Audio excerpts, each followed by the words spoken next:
What are we up to? Episode 5 of season 13 here on Mention and Dispatches. We are talking. This is a topic we haven't tackled yet in any of our 13 seasons. This one's BB Mike's fault, so we're going to let him take the lead here in just a second. But around your podcast dial from left to right, Rocky is back. Rocky, how you doing? Hey, hello. So this is Rocky's second or third time with us this season, and first time this season, first time in a while that OJ's been here. How you doing, man? I'm good. I don't think you were here at all last season, were you? I don't think so. Yeah, I don't recall. I'm trying to think back, and I don't think so. We have to fix that. We have to drag you back out for an extra one this season at some point, just to make up the difference. All right, sure. Maybe not. We'll see. We'll see. And then BB Mike is back. This is like 4 of 5 at this point for you. I think you weren't on the David Thompson one because that was just me and him. This is like, other than that, you've been here for all of them at this point, huh? Sure. Don't invite me to the ones that David Thompson's on. No. I don't. Well, if he hadn't taken out that restraining order, then I would be able I know. to. So, if he ever pays you back that $5 he owes me, then maybe we'll work something out. I don't know. We'll figure it out. All right. So, BB Mike, tonight's topic is all your fault. I'm going to let you tell the audience what we're doing tonight. Well, it's because I've got that big bingo cage full of the ping pong balls, and this is the one that I pulled out, and it said shelves of shame. So I don't even know what that means, really. I guess I kind of do. And so, yeah, it's basically what game or games, and I think for all of us, it's going to be games, are sitting on your shelf that you have yet to play. And then I think we're going to talk about what they are. And then I think we're going to go into reasons why. And there's probably multiple reasons why. And again, I didn't prepare for this, so I'll have to sit and think about some of this. So who wants to go first? Well, how do you want to do this? How many of us are in view of our shelves of shame so that we can, pivot the chair and rattle them off as needed? I will say one thing that I did find kind of amusing, where some folks are still calling them the shelves of shame. I've seen some people on social media try to rebrand them as the shelves of opportunity, which I did get a kick out of. One other quick shout out, and then we'll start asking questions. We'll drag Rocky into the conversation here and start answering some of the questions. But I did see a note regarding shelves of shame. Some folks, particularly regulars on BGG and Twitter, because those are the two places he's most active. Judd Vance, who is he's out in the Midwest somewhere, big K-State fan, big war gamer, and kind of Ameritrash gamer, very prolific BGG dude. He had posted a thing. Look, he posted it publicly on Twitter, so I'm figuring it's not a secret. He got the diagnosis today. He is cancer-free, which is kind of a big deal. So yay. And in that same post, he said, now it's time to get the shelf of shame down to 0. So, we're hoping that it doesn't take a cancer diagnosis for any of us to get motivated to get that shelf of shame down to 0. So with all of that, some applause for Judd. Rocky, what's a game on your shelf of shame? Well, I got a couple right now that are sort of new arrivals, but working my way through them. Next Door Iran, the new game from GMT that just dropped. Yep. That's been sitting there. And after, so we're recording this on the same day that Iran's big missile strike. So I guess I got some fodder to think about while I play the game. But that's the first one. And then I got a whole series of print and play games, which is not something I usually do. Some inexpensive Kickstarter games. Armored Assault, and then some older ones by the same maker, print and game from Kickstarter. I just haven't had time to print those out yet. But I guess that's part of the whole shelf of shame. It's also the printer of shame if you want to do your print and play pieces. And then, let's see what else. Oh, the new edition of Breaking the Chains Compass Games arrived. That's another one I got to sit there. When BB Mike first said it's a shelf of shame, I was thinking I'm looking at my shelves going there's some sags there from all the games that sit on the shelf. So maybe I need to replace those because that's a little bit shameful. But we're talking about games, not just the shelves themselves. Okay, got it. Yeah, we could talk about shelves too. I got some sagging shelves around here that need replacing. Yeah, I think if you're like myself, who's almost more of a collector as much as I am a gamer, yeah, your shelves. And I guess we'll have to do another episode later on game boxes because it's been going crazy recently. I mean, it's where do you put those big ones and where do you put those small ones? And now they're with the print and play. What are you going to do? But that's another episode. For shelves of shame, I'm working them off. I am not in view of my shelf, so I'm not going to even think about games that have been sitting there for years. I try not to have too many of those. And I'm not going to even go look at my collection and try to figure out which ones there are. But I'm sure somebody's got those games there. And sometimes it's a Grail game. Maybe it's a Grail game that you've been, hoarding and looking for, but just never got around to playing. But hey, OJ, how about you? OJ's dad. What about you? What do you think? What do I have? That's my shame list. I mean, let's start here with The Lamps Are Going Out. Ooh. Got that. Dude, bring that to BGF. I will sit down and play that one with you. Okay. That means you got to come to BGF, but I will happily sit down and play that one with you at BGF. All right. Along the same timeline, 1918, 1919, Storm in the West from GMT Games. I'm sitting here looking at my shelves. Yeah. Trying to figure out how much I want to admit to. How much of their has actually gotten played? Because I know you've been collecting those for a while. Which ones? The Der Weltkrieg series. I've played around with the Italian front some. So that's 1 out of 5, 6. Okay. Well, 6 if you count the strategic level one. Okay. Oh no, I'm sorry. That's 1 out of 5 altogether. Okay, just checking. Yeah. So I knew you were up there a little. Yeah. Okay. I've got Next War Iran, like you do, Rocky, except mine's not on the shelf. Mine's still in the shipping box, waiting to be delivered to me for Christmas or birthday.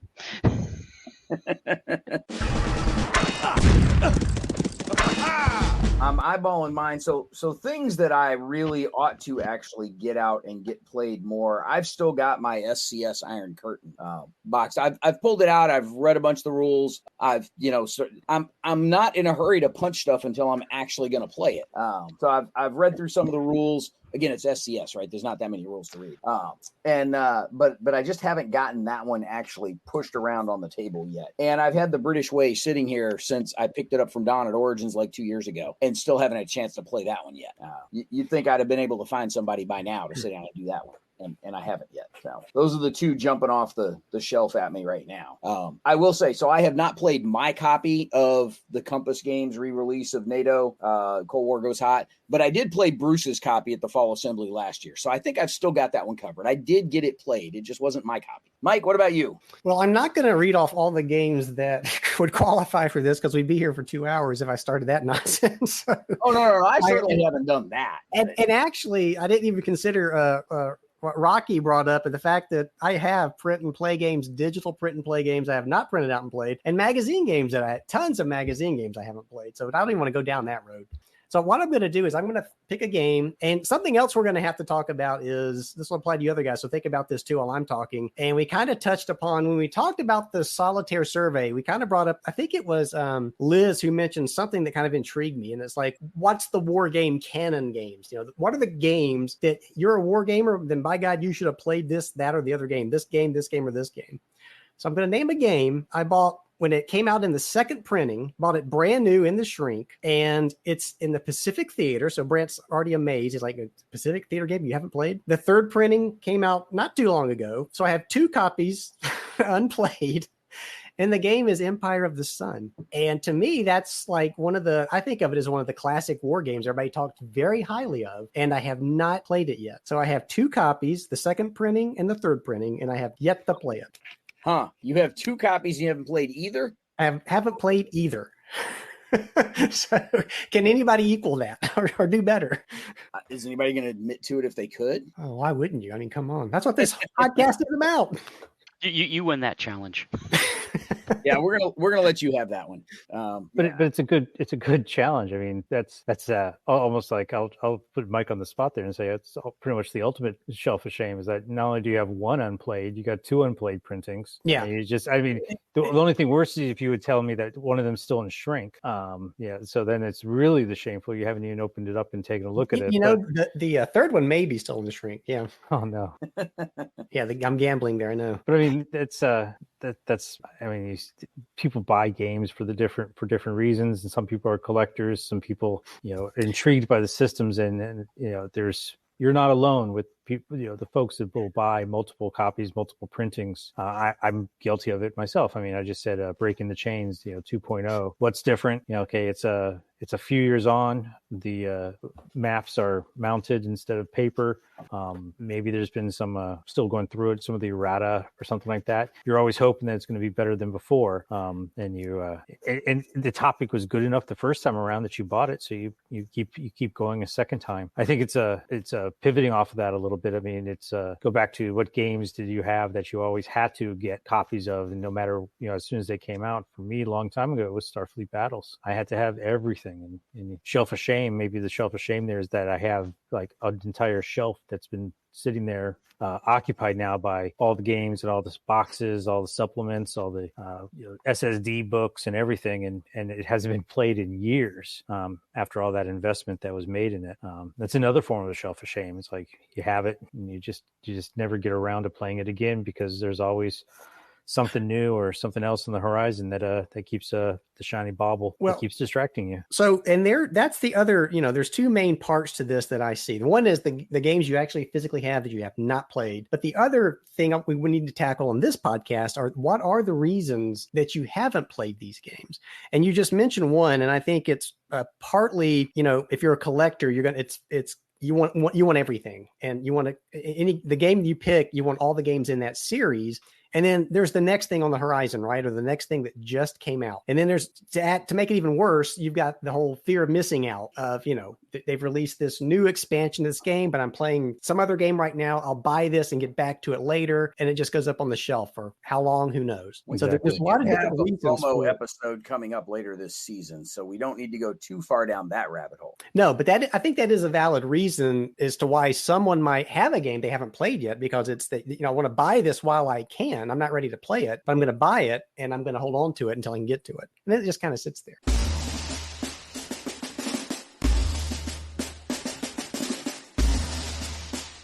Let me ask a question that's a little off of it. It's kind of in the direction you're going, but with a slight variation. As you think about the games you have that you haven't gotten to playing yet, how many of them were ones that you bought because it was something you said that I want that game, I need that game? How many of them were something you bought because somebody else said you need that game that otherwise wasn't on your radar? How many of them were ones you didn't buy that were ones that were either gifted to you or you got in some sort of exchange, or there was some sort of swap going on and you got an extra game in the batch somehow, or maybe you bought a batch of games at like a convention auction or something? And I don't think that applies to any of us on this show, but for the audience that may apply to some of them, because I'm looking up at my shelf and I got to pivot to do this. So I'm trying to pivot and still talk toward the microphone here. The top two games up on the top left, because mine are roughly chronological on my shelf, I've got Rise of the Roman Republic and Conquest of Paradise both up there. I didn't buy either of those. Those were both gifted to me. So I haven't got around to playing those yet.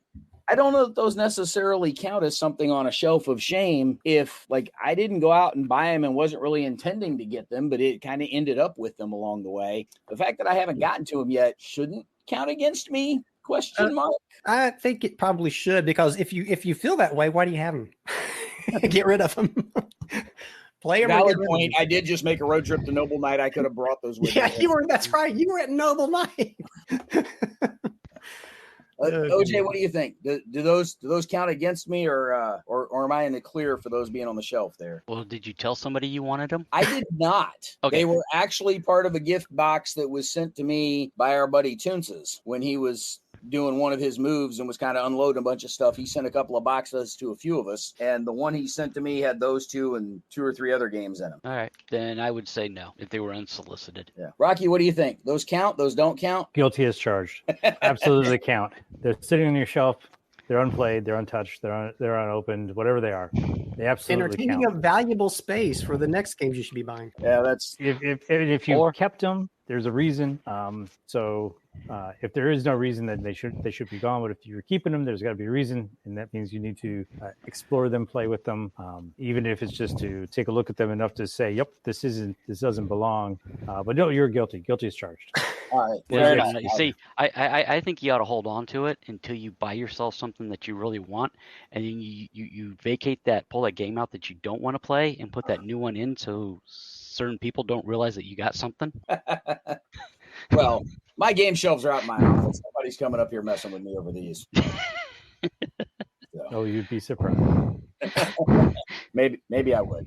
Maybe I would. So, Rocky, do you have anything on your shelf that kind of fits into any of those categories that are not just, I bought this because I intended to play it and I haven't gotten to it yet? Have you got something that you bought because somebody recommended it to you and you just haven't gotten to it because, it was a recommendation, but my heart's really not into it? Or you got a gift or something else? Yeah, I have a couple. I mean, there's some gifts, and they were certainly well intended and welcome, and pleased to see that somebody's being respectful enough of the hobby and your interests and stuff that they take the time and make the effort. That's always a pleasurable part of the hobby.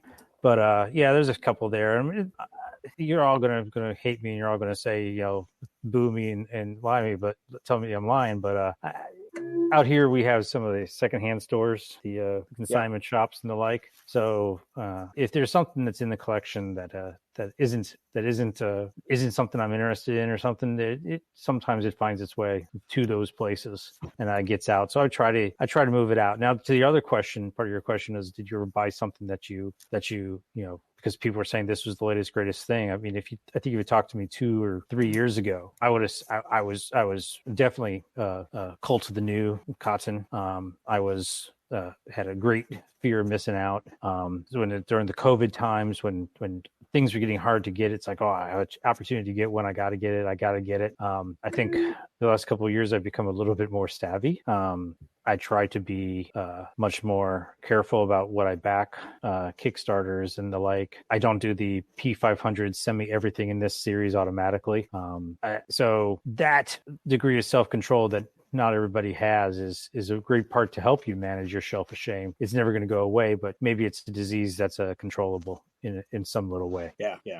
Mike, what about you, man? Well, as far as freebies type stuff, that's another good reason, I suppose. But yeah, I picked up, and this is a good chance to plug the fall assembly that's coming up in 2 weeks, probably a week by the time you hear this, or maybe even less. Maybe it's already passed.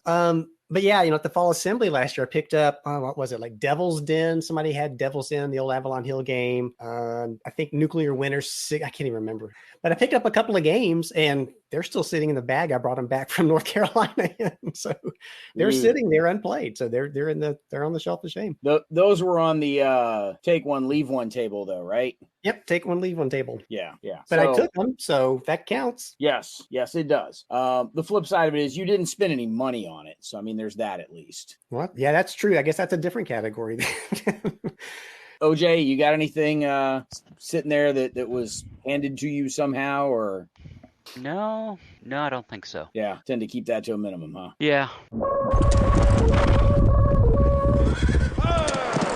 Rocky, I do want to come back around to something you had mentioned a few minutes ago with your the print and play PDFs. I am curious, and this isn't so much a shelf of shame question. Were those Kickstarters ones that were print and play only, or they had a physical option and you chose the print and play option? This particular series was print and play only. Okay. So no physical option. So they were kicking off the new one. I mean, it's super inexpensive. I think it was like $5, $6. Yeah. I mean, it was. And if you went in early, you got not only the new one, but you got copies of the 2 previous ones. I think that was like the bonus pack for like a whole $12 or something like that. I mean, it absolutely ridiculous. I mean, the campaign looked interesting enough. It's not something I usually indulge in, but I took the chance, took the opportunity, and that opens up that whole other world of is it really a shelf of shame if you have a print and play game and you just don't have the capability to print it, or God help you if you got a bunch of STL files and you don't have a 3D printer. Does that really count against you? To me, those were, I mean, it's there. It should be simple enough to print out and go. So maybe that is the shameful part of it. It should be so simple I can do it. But do what you can. So one thing with print and play games is you can also import those into Tabletop Simulator and probably VASSAL. You could probably create a VASSAL module pretty easily for those print and play games. So it's not just an arts and craft. It's not like an arts and crafts project like Brant always likes to say. You can also digitize these things. No, but then you lose the whole arts and craft piece. That's the art. Dude, I stare at enough screens all day long, man. If I'm going to sit down and play a game, I want the game on the tabletop. Well, I'm like that too. I much prefer to play games physically, to the point of now where really I've kind of backed off even playing PC games. I'm almost 100% 100% now just playing tabletop games, physical tabletop games. Yeah. Which is kind of weird for me. I mean, I did decades of, strategy gaming on the computer. Yeah, I'm not there because I've still got my Civ 5, Civ 6 addiction. So I still have the Civ addiction that I got to feed. But other than that, no, I'm not playing a lot of digital stuff. I know OJ's a regular in the Saturday Night Fights and other occasional weeknights crowd that he's doing a lot of tabletop simulator gaming. But you guys are doing more minis on tabletop simulator than you are any board games at this point, right? Yeah, almost everything we do is miniatures. Trying to think the old SPI quad games. We've done a couple of those. We've done some CNC games, but almost everything is miniature driven. Yeah. Well, and the thing about tabletop simulator, in my opinion, is that you're almost playing a board game. I mean, you're moving pieces around. It's not the same, but you're closer with tabletop simulator than you are with Vassal by far. Yeah, absolutely. I would agree with that. So that would bring up another question for the technicality folks here. We're gonna need a ruling from the Peanut Gallery. If I've got a game that is in Shrink, but I have played it on Tabletop Simulator or Vassal or Tabletopia or any of the others, have I played the game sufficiently? Does that count as assuming I've done more than just push a couple counters around and look at some rules or something, or have somebody explain the rules, but does that count for having played it for purposes of pulling it off the list for the Shelf of Shame? Rocky, what do you think? Does that count? Does that check the block? Absolutely not. Nope. Tabletop simulator. See, this is simulator. You have to be the tabletop real later and get it on the table for real. None of this, oh, I'm just going to go move a couple of pixels around. No, get that counter out, go clip the corners, thumb through that rule book, have that ink rub off in your fingers. Come on, that is playing the game. That's what you need to do. I'm throwing a yellow flag. There. Yeah, because that's absolutely wrong. OJsDad, don't tell Jim about this podcast. Don't try to divert it. Oh, no, it's... See, and here's the thing. This gets to part of probably my reason why sometimes that I don't get things on table as much. I'm not as motivated when it's just me. So, Brant, you mentioned Iron Curtain. I've got Iron Curtain. I'm in the same position as you. I just downloaded the Vassal module, and I was going to say maybe we can look at doing a game via Vassal. It's to me, I truly think that's why I don't get as much on the table like I should, is because it's just me, and sometimes I easily get distracted by other things. You also live out in West Bugtussle. You don't have a whole lot of people nearby to pick and choose from. No, that's probably true. Yeah, we don't have a Gamers Armory that hosts a monthly open house, so to speak, right? I've missed 3 of the last 4, dude. Sure. I missed one for Origins, I missed one for California, and I missed one for Ohio. So I've missed more than a couple. That said, it should run without it. I shouldn't have to be there to make it go, right? Oh, right. The other thing I'll point out, though, for some folks is, we've been doing tabletop Saturday Night Fights for 5 years now? 4 or 5? Yeah, at least. Yeah. At least 5. 5 years, 5.5 maybe now. I never played a miniature game or owned a rule set prior to starting with that. And now I probably own 7 or 8. So that experience has actually driven me the other way of buying some rule sets that I would never have thought about purchasing. So I'll just throw that bug in there. I know it predates pandemic. I don't remember. I think y'all started in 2018. I say y'all. I don't know that you were there at the beginning, but you were pretty close. Yeah. I think it predates 2019. I think it was 2018 might be when some of the first ones started. I got to go back and look. Yeah, I'd have to go back and look also. I don't recall right offhand. Yeah. The print and play thing I was curious about, Rocky, just because I do have a handful of print and play stuff here also that I've not assembled. In a few cases, I've got a couple of print and plays. I just haven't printed to sit down and play yet, like some of the ones from Postmark, the battle card series that David and who was David's co-designer on those? Was it Trevor Benjamin? I don't remember who David's co-designer was on the battle card series. If only we had a computer to look this up on. I know. I've got the StreamYard console on my screen. And it won't crash. Just do it. My computer's busy enough. I've got part of that was it was a cool concept. There's some neat stuff on there. Part of that was I'm gonna throw a couple bucks in to support David. Yeah, it's gonna fund anyway, but David's a good dude and I don't mind supporting him. And I've got a couple of different Kickstarters like that where where I got the print and play as much to support the creator as it was anything else. I did the print and play for the Kaladar RPG products because Bruce Hurd is a good dude and I wanted to support Bruce, not because I'm gonna sit down and play a ton of Kaladar stuff, but because I was trying to, be a mensch and support a longtime industry veteran. Who I've gotten to know a little bit over the years. He's a good dude. So there's a few of those. But Niles Johansson. Huh? Niles Johansson. Nils. Yeah, okay. Nils. Yeah. That's a good point about the battle cards, though. I mean, sometimes, again, I'm torn really on the whole print and play. If it's something simple like battle cards or as simple as like this Armored Assault is supposed to be, I mean, just print it off, even if it's black and white on some paper, and run and do something with it. The ones that get me are the larger ones that need some good, that do need some arts and crafts skills. A print and play game with double-sided counters is pretty much a no-go for me because I'm not good at putting that together and going out and getting the craft paper and then the board and all that sort of stuff. Just nope, not going to do it.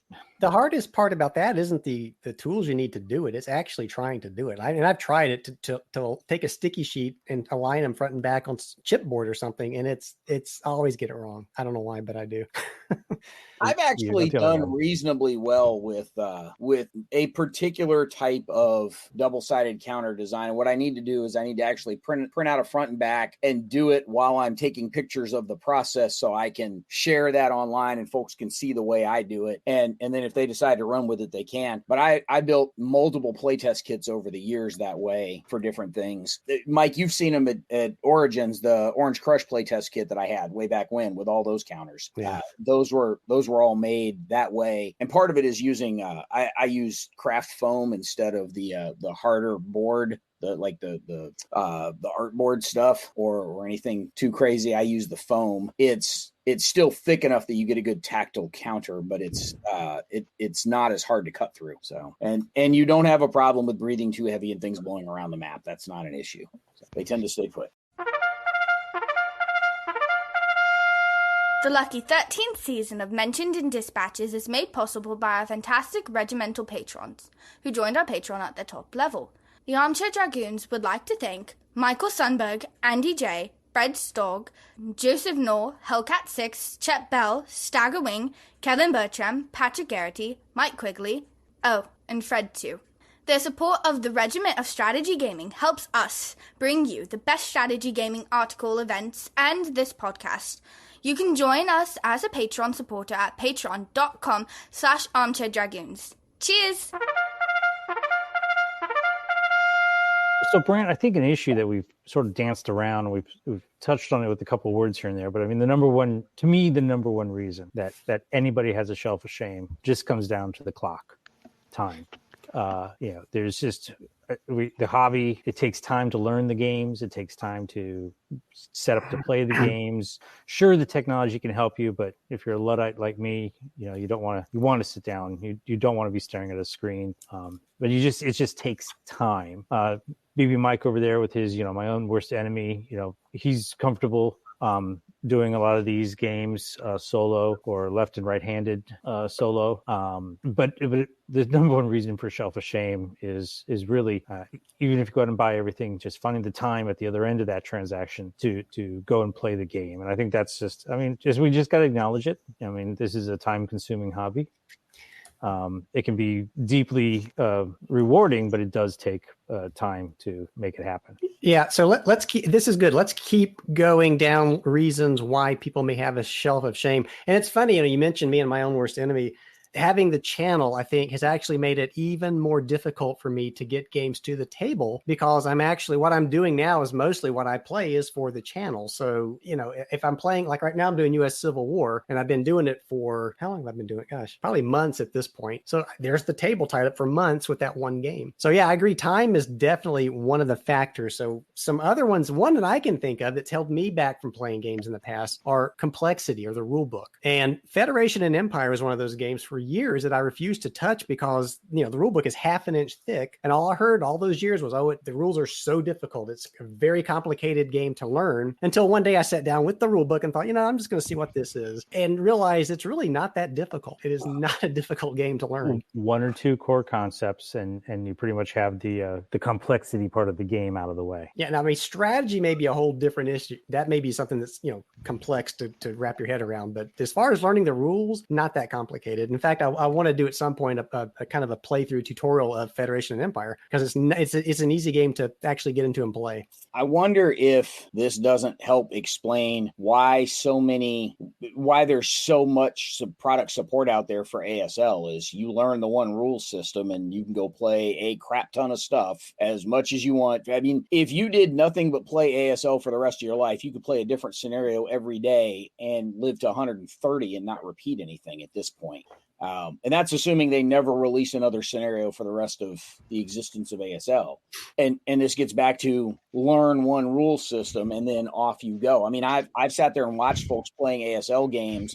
They don't even have like the charts and the rules on the table with them because they know them so well from having done them. I bet if you go up to ASLOC, it's the same weekend as Fall Assembly, so come see us instead. But I bet if you ever saw video from the ASL OK event up in somewhere around Cleveland, I think, up there in Ohio. If you ever went up there for that one, you'd probably see more than a few people playing that game without even having the rules on the table because they do it so much that they know them that well.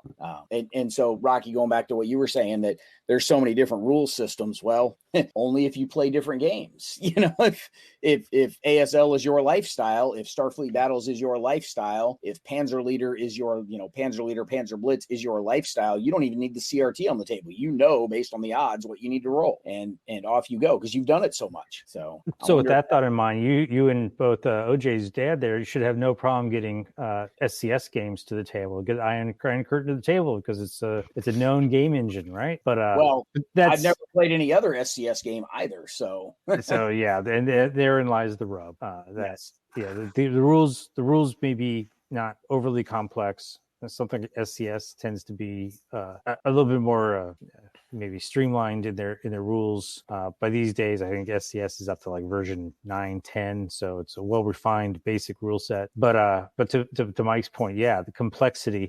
Sometimes it is the complexity of the game. Sometimes those games just really are complex, but sometimes it's just the fear of the complexity that keeps it up there on the shelf.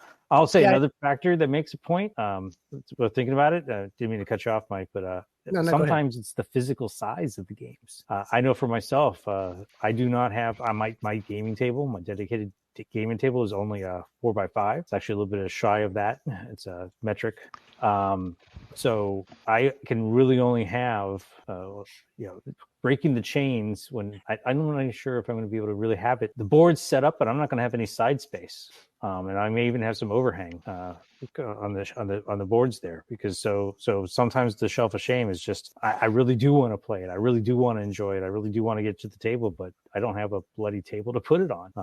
I don't have a separate little shed, the gaming shed like Brant does out there. I don't have an extra table like I've seen some people do. Take a door and put it up there on sawhorses and create a space. So that can be another factor that helps limit stuff. Is sometimes you need that smaller game for the smaller space. I do have a table out here, but I did measure, and I don't think Mr. President would fit on the table. Well, I don't think Mr. President can fit on most houses. It's like And there's another game on my Shelf of Shame. Thank you, Brent. I ordered that and I really want to play it. I know it's on Tabletop Simulator. I think it's on Tabletop Simulator, but I'd rather do it physically. But that's a game that I'm going to have to set up on a table. And it's not just finding the space to set it up, but can you leave it out for any length of time? And I'm sure that's a long game to play the whole thing. So you have space and time at this point. Can I leave this thing set up for 3 months on this table? The answer is it makes those really expensive board game tables look that much more appealing. Rocky, this is the part where we'll point out that Mike has 2 of them. Okay, and so he's right, but one of them is used for the channel, and I just said U.S. Civil War has been on it for 3 months probably. The other is the dining room table. And so how often can I take the top off the dining room table? That one gets used for like Euros a lot, but war games, it never gets used for war games. Well, if you weren't playing U.S. Civil War in real time, then that would be different. It's more fun that way. So, but I mean, another game I've got for that same reason that Rocky pointed out is World in Flames. I would love to play World in Flames, but where am I going to put it? At Origins? It wouldn't fit in Origins. You'd have to take up one entire gaming hall for that. Maybe. You have to have scale maps. Yeah. That's one that you play in VASSAL or Tabletop Simulator. I feel like you're missing out if you do that, though. Maybe this is another podcast, but digital and actual physical components, two different things.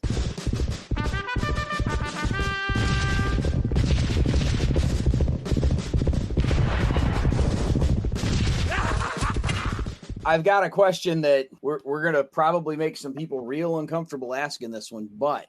Oh, why not? OJsDad, what's the oldest game you've got on your shelf? What's the game on your shelf of shame that you've had the longest? Which one you've had the longest, and how long have you had it before it's, without ever actually getting a chance to play it? Okay. A couple of the original Europa modules. Okay. So the old GDW ones or before them? GDW. Okay.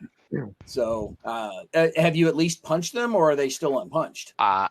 They're punched. I'm pretty sure. I haven't had them out. Yeah. So, Mike, Rocky, whichever one of y'all wants to bite the bullet first. There, what's the oldest? What game have you had on your shelf of shame the longest? For me, it's Federation and Empire, because I bought that right after playing Starfleet Battles, and I still had the original copy that I bought at the time. And it sat on my shelf for decades before. And it's like I said, part of that was because of the rules. And everybody said how it was just beyond learning. So that one sat on my shelf for decades before I actually cracked it open and looked at the rules and actually clipped counters and all that kind of stuff. Rocky, what about you? Oh, I'm looking through my collection here. I have SPI's old Star Soldier, and I know we set it up and moved things around, but I think at the time it was just... I was a middle school kid, but I've never gotten rid of it because it's always been sitting there. But I think I'll call that one a shelf of shame because I haven't played it in years so long, and I don't think I really played it the first time around. I think we were opening it up expecting it to be something else and just never came back to revisit it. But I mean, that one would be, that's in the 70s there. Well, it's like me. Even if it's a game that you've played, how long what's the longest that one of your games have sat without being played? I guess is the way to put it. We're measuring in decades, right? Yeah. For me, I was, yeah.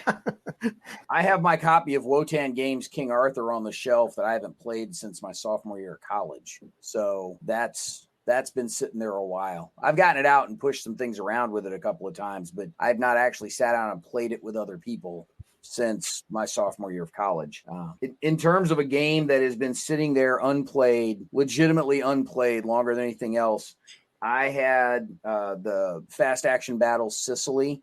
I got it before the anniversary of the invasion of Sicily. I got it before the last decade anniversary of the invasion of Sicily, the 70-year anniversary. We are now past the 80-year anniversary. It is still sitting there unplayed. The blocks are stickered. It's punched. I've read rules. I've played other Fast Action Battles games. I played Bulge last year at the Fall Assembly, but I have not yet played Fab Sicily, despite having had it for well over a decade. And I think of everything. Now, I have older games than Fab Sicily that I have not yet played, but I haven't had them for as long. They're just older ones that I've picked up since then. But that's the one that I've had sitting there the longest. So, because I've got a copy of Force Eagles War, the old TCS game, and that one has not been played. I haven't had it as long as I've had Fab Sicily, even though that game is older.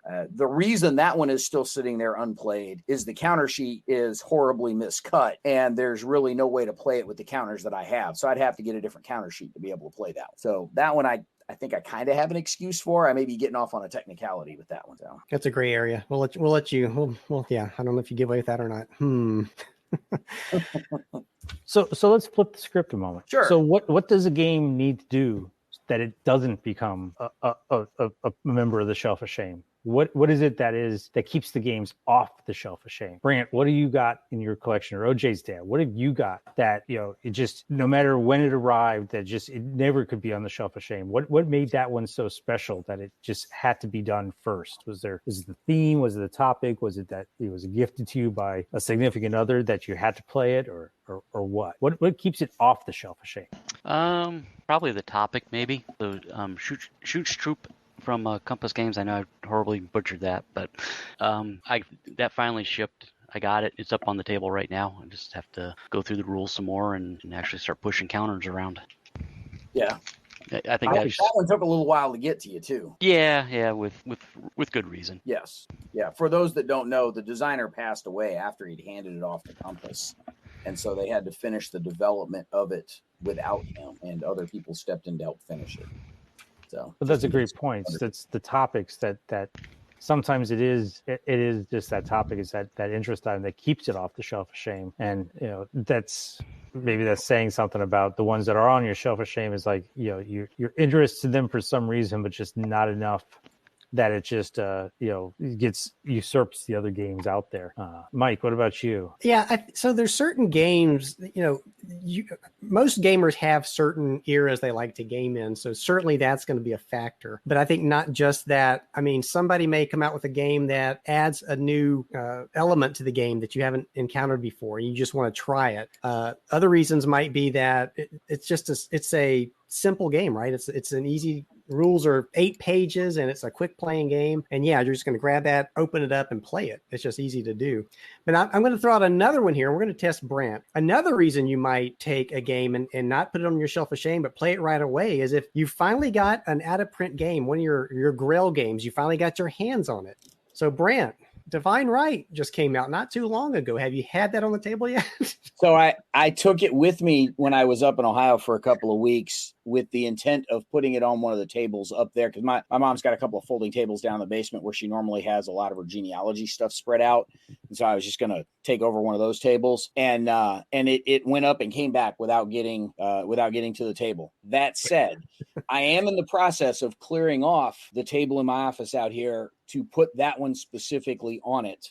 Right now, what I have is I've got a handful of games that I'm actually holding to hand off to guys like y'all at the Fall Assembly, because we have some stuff that came in for reviews that I've got to turn around and give out to you guys as writers that right now are all stacked on that table, and I'm in the process of moving them into a milk crate to bring with me to Fall Assembly to hand out to y'all. And that will help clear up that table to allow me to get stuff on it. My office it looks like a mess right now, in part because I was moving things around and restacking some stuff and reshelving some stuff as a part of the Great Noble Night Purge. Those folks that have seen the footage on our site know that Ardwolf and I made a pilgrimage up to Fitchburg and unloaded a bunch of stuff up there. Right now, my office is suffering the ill effects of having, yanked a whole bunch of stuff around and moved things off the shelves in order to help purge some things to go up there. Divine Right is going to hit the table here shortly as soon as I'm done clearing it off. That's what's going on up here in the office right now. So so Rocky, Brant has actually given us another reason why a game would not hit the shelf of shame, and that's if Brant gives you a game to write an article for on Armchair Dragoons, you can't really put that on the shelf of shame, right? You got to get it to the table. Yeah, that's part of the contract. So I'm looking still for the payment part of that contract, but okay, well, we'll take that one offline. The writer's strike will be tomorrow night. There you go. We need a writer's strike. I know that's a good idea. Ideally, yes, those would get prioritized slightly. That would be a good thing. Although, having written several of those, where's my article emails, Brant can say that sometimes those games may not get on the shelf of shame, but they're kind of leaning against it. Yeah. We've got a couple of y'all that like to get in the weeds and take a long time to get some articles back to me. That's nobody on this call, but folks listening know who they are. So they can take longer than they need to get back to. So I do think the Grail games, it's one of those things you are high. We talked about motivations in the season premiere. That's one of those things that you were highly motivated to get on the table. I was going to bring up the issue of being motivated to play stuff so you can write about it, because that's sort of, not a full-time paying job, but a reason to motivate you to do it. So that's up there. One of the other things that I did pick up at Noble Night that has been on the list for a while of things I wanted to get my hands on. I did get a copy of Kings and Things, which is the standalone re-implementation of the old King of the Tabletop game from Dragon Magazine. That I've never played Kings and Things. I've only ever played King of the Tabletop. Played a lot of King of the Tabletop, but I've never played Kings and Things. So now I've got it. I'm going to give it a try and see. So, but I have an article that ran on the Dragoons site. When was this published? Back in April of 2020. And it was one that I had written as a Battle Lab column, where I was asking folks about what's in their collection and why do you buy what it is that you buy. Because we have some people that buy something because, oh my God, I got to play this. And, they get it and it's immediately punched and it's on the table and off they go. Never even gets on a shelf to be on a shelf of shame because it just goes straight to the game table. We have some folks that are completionists, that they are buying everything in a particular series and they'll eventually get around to playing something. But we have some folks that are buying games less to play them than to study them. And maybe I'm reading some of the design notes and wanting to understand how a particular game system works without necessarily wanting to play the whole thing. And maybe I push a couple of counters around, but you can't really say I'm playing the game. Maybe I'm picking it up because I'm interested in studying orders of battle and maps and the historical situation without caring a bit about the rules, but it has a very good order of battle and the maps, and I can sort of push things around at my own pace to do more of a terrain study, almost a sand table exercise than actually playing the game as it's designed. It may be that I've got something because it's got great designer's notes or a great playbook, and so I'm interested in the history of it. And I want to see what is written about it from that perspective. Again, the game is almost incidental to what I've got there. So I asked the reader sort of, what do you buy? What do you read? What actually gets played for the different reasons that people might be picking up games. And it's possible that some of those games on that shelf of shame or shelf of opportunity, which of course isn't as alliterative, that were bought without the intention to play them at all. And looking over at my shelf, I can't immediately think of any war games that fit that bill. I have a couple of RPGs that do, but for war games, I don't have any war games that I think fit the bill of I bought them without the intention of someday playing them. And I'm just curious, OJ, I'm pretty sure we've talked about this a little bit in the past, not on a podcast, but I don't think you've picked up anything except maybe a Der Weltkrieg game, possibly, that was bought for a purpose other than specifically to play it. No, I don't think I have anything like that. Yeah. So Mike, you first, then we'll throw it over to Rocky. Do you have anything that you bought along the way that you're not necessarily intending to play, but you were completing a collection? You wanted to read designer's notes. You wanted to study the maps and orders of battle and whatever else. Something that was bought for a reason other than I really want to play this game. No, I think every game I've ever purchased, I've wanted to play. The closest thing that I can think of, sometimes I'll hear about a game that has really interesting mechanics or game design. A most recent example for me would be I bought Origins of World War II, which when I read about that game, I was like, and this was after playing Triumph and Tragedy, when I was kind of seeing what else was out there in that category. And I came across Origins of World War II, and I bought that cheap. It was not expensive at all. There's a reason for that. Well, yeah, I know. And that's the thing, right? So, but I mainly wanted to read it and see what the mechanics were like, but I don't think it was my intent to buy it just for that purpose. I think I also wanted to try it out, but that's as close as I can think. Rocky, what about you? Do you have anything you bought, and not counting anything on the professional side, obviously, but do you have anything you bought without the express intent of playing it? I went through my completionist phase there. The Starfleet battles, which I already mentioned. For a while there, I was into the Great War at Sea, Second World War at Sea. I just had to have everything, and just there was that drive at that time, and that took a while to get over. Thankfully, that passed. I saw the error of my ways for some of those, but these days it really, really gets hard. I'm tempted. I'm so tempted. I'm sitting here right now. I mean, it's not necessarily a war game, but Arcs is out there. My copy is. I missed the Kickstarter. I wasn't in as a backer. I'm getting mine through a second party seller, but it hasn't showed up yet, and I really wanted that because the designer, the publishers, but now as time's going on, I'm sitting there looking at myself and going like, is this really, really, really what I want? It risks being a shelf of shame, candidate because it doesn't quite maybe doesn't quite totally fit the gaming style, the family gaming style now. So I worry a little bit about that. Even tonight I'm sitting going like, do I cancel my order? I got another chance I can cancel the order. Do I cancel that? Because it's just maybe I bought it for the wrong reasons. Maybe I bought it for the right reasons, but there's still some uncomfortableness there. Yeah.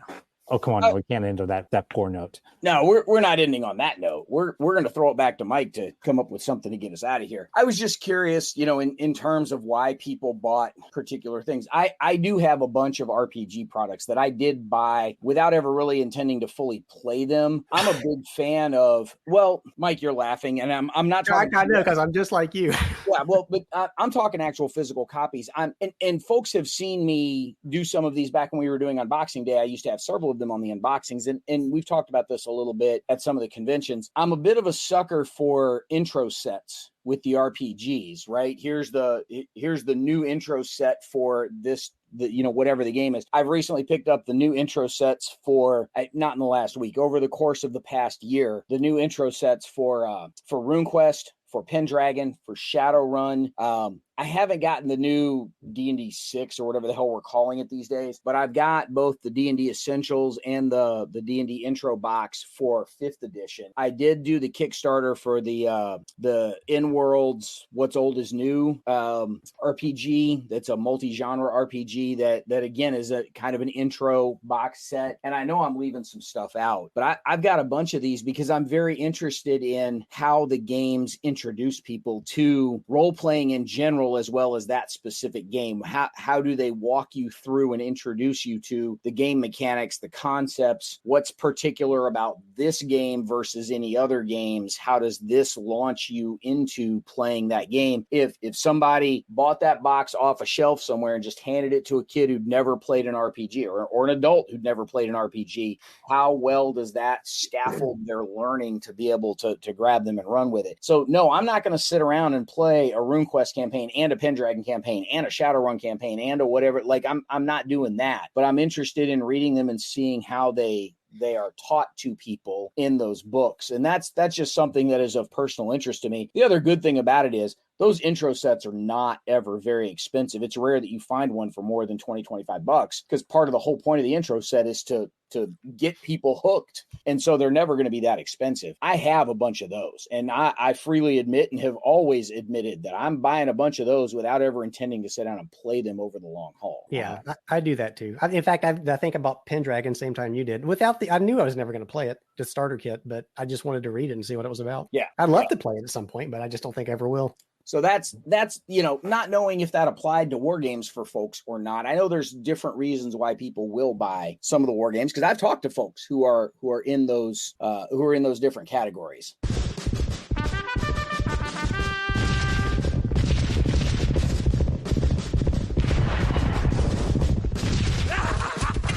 Mike, this was all your idea. You get to get us out of here. What's the last part of this that we're going to discuss tonight in terms of shelves of shame / shelves of opportunity? So before I do that, I'm going to throw this one quick thing out there, because we've hit upon a really interesting topic, maybe for another podcast. We didn't talk about this before we started this one, but now I'm wondering is if you have a game, what do you have to do to consider it played? Is it, do you play one scenario in that game and hey, I've played it? Do you have to play 3 scenarios and that counts as played it? Do you have to play the whole game to completion? So, what constitutes playing a game? I do want to ask a clarifying question on this, because I think this is one that's very easy to get a definitive ruling on. If I've played the game, but I didn't play my copy of the game, I've still played it though, right? Yeah, I think so. Yeah. Good. No problem with that. So, but anyway, yeah, it's like what constitutes a game played? Well, that's something we should look into at some point. So the last thing on this, though, I think one of the other reasons we didn't talk about, and I've got games on the shelf where this applies, is what's the best term to describe it? I guess mood. So, I go through phases in wargaming, and I'm going to play American Civil War, and then I'm going to play World War II Pacific. Maybe I'm going to play English Civil War. I don't know, but there's games on my shelf, and looking now, I can see I've got Great Battles of Julius Caesar Deluxe, and I bought that because it was a great package, great price. I'm just not into Ancients right now. I know that I will be eventually. So I bought that, and it's just sitting there waiting to be played. So I'm just not in the mood to do it yet. So does anyone have anything like that where they bought this game knowing, yeah, I'm going to play this someday, but I'm just not ready to do Ancients right now? Yeah, I think for myself that happens all the time, and partially because of the way when I do a historical war game, I many times I try to pair it with my my reading for the week. Yeah. So yeah. I mean, I will go out and try to find a book that is a book, or download something, a study or something about it, because for me, part of the way I keep the items off the shelf of shame is because it is a study. It's a study of the history. It's a study of the game mechanisms, and to do that, I need to build the whole ecosystem around it. So I need a book. I need a book to go with it. I need a study to go with it, to make it all come together. And eventually some of those turn into articles for like the Armchair Dragoons, but sometimes they don't.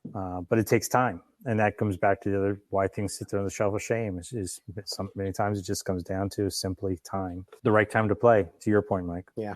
And that's another topic for a podcast, Brant, is, what, when you play these games, what sort of things do you do to get you in the mood? Do you watch movies? Do you read books? Well, I mean, we kind of discussed that with the gaming motivations. Right. Yeah. So I think to consider it played, I think you've got to at least at a minimum, you've got to at least get through a full scenario to the point that, it's determined what's going to happen. I'm not one of those people that says you have to play every scenario to the full completion. If you're at turn 30 of a 36 turn scenario, right? And it's pretty obvious what's going to happen. You guys can kind of call it and discuss what you're looking at and what happened, and everybody's going to talk about the game as they've played it. I think that is sufficient there, but I think you've got to make it at least once through that full scenario using the rules that you've got there, at a bare minimum. Now, if other folks want to argue that is not sufficient, right? To say you've played squad leader, you've got to play more than just the guards counterattack scenario out of the original squad leader. But I'm willing to listen to that argument. Like, I'm fine with that. But to me, I think at a minimum, you've got to get all the way through a game to the point where you and your opponent consider it complete. Well, but there are some people who would say you've only played that game once. You can't possibly understand the little nuances that are there. You have to play that game at least 5 times to really say you've played it. And it's like with the reviews, right? It's like you got to play the game 10 times before you can write a review. Again, I'm willing to listen to the arguments of folks that want to make that argument, and I am open to persuasion for those arguments. Yeah, I kind of like you with that too. Yeah, but I think I'm not going to go below the floor of you've got to get all the way through a scenario. If you just put it on the table and you push a couple of counters around and you try a combat or two just to understand how the mechanics work, and you're not even looking at the scenario book, right? You just put some counters on the map and look at the terrain chart and try and figure out how some of the odds work. Like, that ain't playing the game. Yeah. So I would not count that. I think you've got to play it as designed with one of the scenarios to completion, or at least a point that you and your opponent can consider completed at a minimum. You go up from there, but at a minimum, that's what I'm looking at as to what I would consider played. OJ, what about you? Where do you fall on this spectrum? I don't know that you have to have... Sorry, trying to get my thoughts here. I think there's a couple different variations, right? Because you mentioned, what if you're playing a new game in a series, right? And the rules are pretty much the same. So can you do one or two scenarios and call it that complete, or not necessarily complete, but you've played it through? I think you could. I don't know that necessarily you have to have more than a couple of playthroughs on something to do a review. Kind of depending on what your take on a review is, right? If you're talking about how easy of time you've had in learning the rules, are the materials and everything laid out well that you've been able to follow things through pretty well, once or twice through is probably good enough for that. I think it's kind of hit and miss. I think it's one of those questions you ask 20 people and you get 50 answers. Yeah.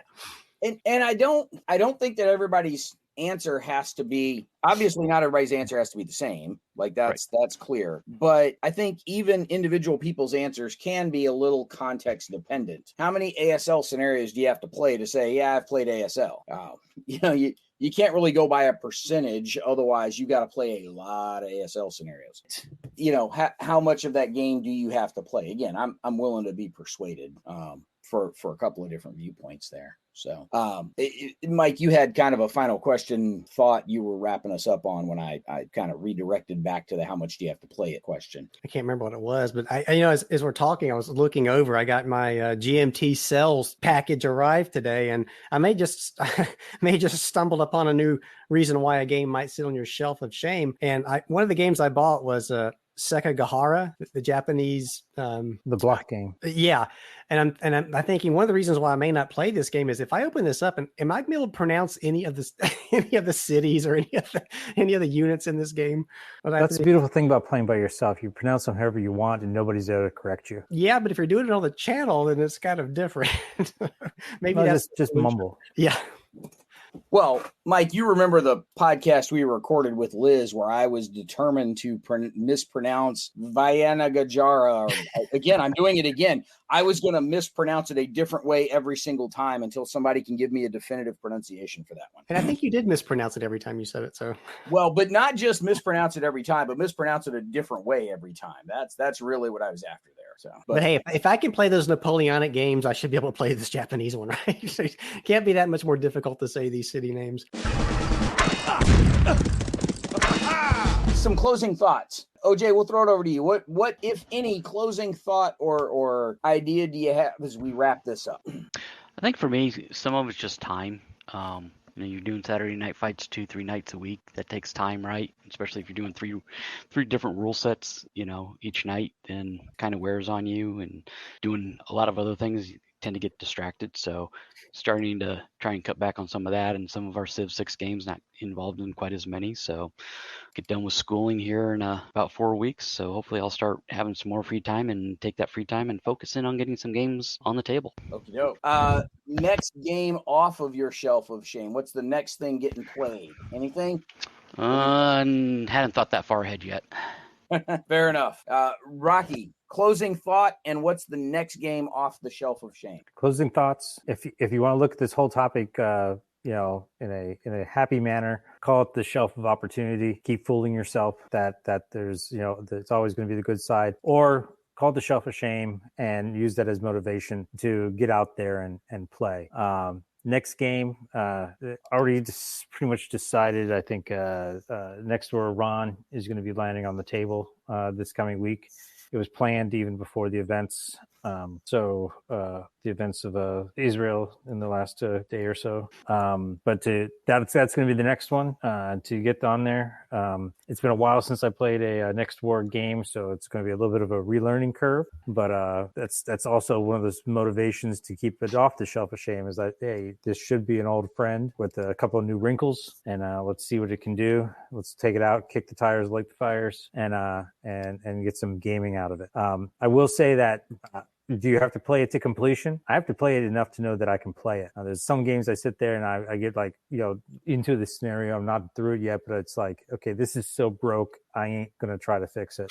And unfortunately, that does happen. But those are the times you just have to know when you're going to walk away from it. Yeah. Sometimes the game beats you. So I will say one of I'm curious. We didn't really talk about it. I don't want to take too much of a tangent into it, but how long does a game have to be around before it qualifies as a shelf of shame game? Mike, you mentioned that you just had your GMT sale box come in. If one of those games goes immediately onto the table, that doesn't necessarily mean that the other two are sitting on the shelf of shame, because you just haven't had the chance to get to them yet. Now, if one of them goes on the table right away and then the next one follows that to the table and the third one goes on the shelf and sits there for 8 years, it's now probably qualified for the shelf of shame. But at what point, how long do you have to have something before it sort of counts in that regard? That's a good question. And I'm thinking the answer is in years. I don't think it's months or probably.